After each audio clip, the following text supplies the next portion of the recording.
يا أيها الذين آمنوا اجتنبوا كثيرا من الظن إن بعض الظن إثم ولا تجسسوا ولا يغتب بعضكم بعضا أيحب أحدكم أن يأكل لحم أخيه ميتا فكرهتموه واتقوا اللہ ان اللہ تواب رحیم۔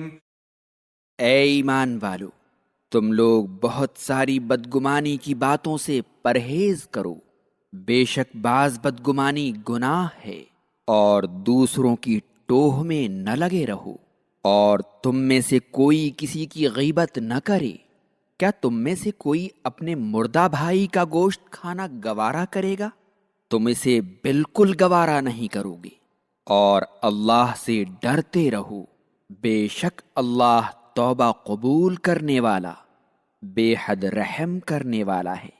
اس آیت کریمہ میں بھی اللہ تعالیٰ نے مومنوں کو بدزنی، تجسس اور غیبت سے منع فرمایا ہے، اس لیے کہ ایمان کا تقاضا یہ ہے کہ مومن کے بارے میں حسن ظن رکھا جائے، اس کے خلاف تجسس نہ کیا جائے اور اس کی غیبت نہ کی جائے۔ اور اللہ تعالیٰ نے اس کا سبب یہ بیان کیا کہ بعض بدزنی انسان کو گناہ تک پہنچا دیتی ہے، جیسے کہ نیک لوگوں سے بدزنی کی وجہ سے ان کے بارے میں بری باتیں پھیلائی جائیں۔ زجاج کہتے ہیں کہ آیت میں زن سے مراد اہل خیر کے بارے میں بدزنی رکھنی ہے۔ بد کرداروں اور فاسقوں کے ظاہری اعمال سے جو کچھ ظاہر ہوتا ہے ان کے بارے میں ویسا ہی خیال رکھنے میں کوئی حرج نہیں ہے۔ قرطبی نے اکثر علماء کا یہ قول نقل کیا ہے کہ جس مسلمان کا ظاہر اچھا ہو اس کے بارے میں بدزنی جائز نہیں ہے، اور جس کا ظاہر خراب ہو اس کے بارے میں بدگمانی رکھنے میں کوئی حرج نہیں ہے۔ اور تجسس یہ ہے کہ کوئی شخص مسلمانوں کے عیوب اور ان کی پوشیدہ باتوں کی کرید میں لگا رہے۔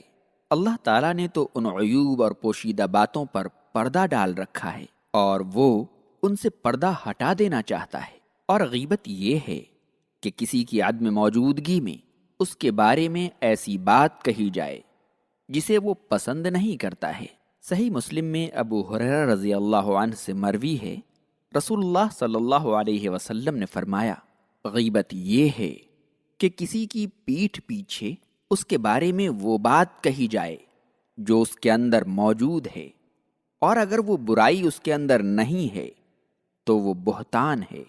اور آیت میں غیبت کو مردے کا گوشت کھانے سے اس لیے تشبیہ دیا گیا ہے کہ جس طرح مردے کو خبر نہیں ہوتی کہ کوئی اس کا گوشت کھا رہا ہے، اسی طرح غیبت کیے جانے والے کو خبر نہیں ہوتی کہ کوئی اس کی عیب جوئی کر رہا ہے۔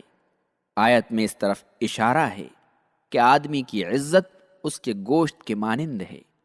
جس طرح اس کا گوشت کھانا حرام ہے، اسی طرح اس کی عزت کے بارے میں بات کرنی بھی حرام ہے۔ اور مقصود غیبت سے نفرت دلانی ہے، کیونکہ انسانی طبیعتیں آدمی کا گوشت کھانے سے نفرت کرتی ہیں۔ آیت کے آخر میں اللہ تعالیٰ نے فرمایا کہ مسلمانوں، جن برے اعمال سے تمہیں اس آیت میں روکا گیا ہے ان کا ارتکاب نہ کرو، اور اللہ کے عقاب سے ڈرتے رہو۔ اور اگر کسی سے کوئی ایسی غلطی ہو جاتی ہے اور پھر اپنے گناہ پر نادم ہوتا ہے اور اس سے تائب ہو جاتا ہے تو اللہ تعالیٰ توبہ قبول کرنے والا اور بے حد مہربان ہے۔ جن برے اعمال سے اس آیت کریمہ میں منع کیا گیا ہے ان کی ممانعت نبی کریم صلی اللہ علیہ وسلم کی متعدد احادیث میں بھی آئی ہے۔ بخاری اور مسلم نے ابو ہریرہ رضی اللہ عنہ سے روایت کی ہے کہ رسول اللہ صلی اللہ علیہ وسلم نے فرمایا، مسلمانوں، تم بدزنی سے پرہیز کرو، اس لیے کہ بدزنی سب سے جھوٹی بات ہے، اور تجسس نہ کرو، اور کسی کی ٹوہ میں نہ لگو، اور آپس میں ایک دوسرے سے حسد، دشمنی اور بغض نہ رکھو، اور کسی کے پیچھے نہ لگو، اور اللہ کے بندے اور آپس میں بھائی بن کر رہو۔ اور ابو داؤد نے معاویہ رضی اللہ عنہ سے روایت کی ہے کہ رسول اللہ صلی اللہ علیہ وسلم نے فرمایا، اگر تم لوگوں کی پوشیدہ باتوں کی کرید میں لگے رہو گے تو انہیں خراب کر دو گے۔ اور ترمذی نے ابن عمر رضی اللہ عنہ سے روایت کی ہے کہ رسول اللہ صلی اللہ علیہ وسلم نے خطبہ دیا اور آواز اتنی اونچی کی کہ عورتوں کو ان کے گھروں میں سنایا۔ فرمایا، اے وہ لوگو جو اپنی زبان سے ایمان لائے ہو، حالانکہ ایمان تمہارے دلوں میں پیوست نہیں ہوا ہے، مسلمانوں کی چھپی باتوں کی کرید میں نہ لگو۔ جو شخص مسلمانوں کی چھپی باتوں کی کرید میں رہتا ہے، اللہ تعالیٰ اس کی چھپی باتوں کو کریدتا ہے، یہاں تک کہ اسے رسوا کر دیتا ہے، اگرچہ وہ اپنے گھر میں بیٹھا ہو۔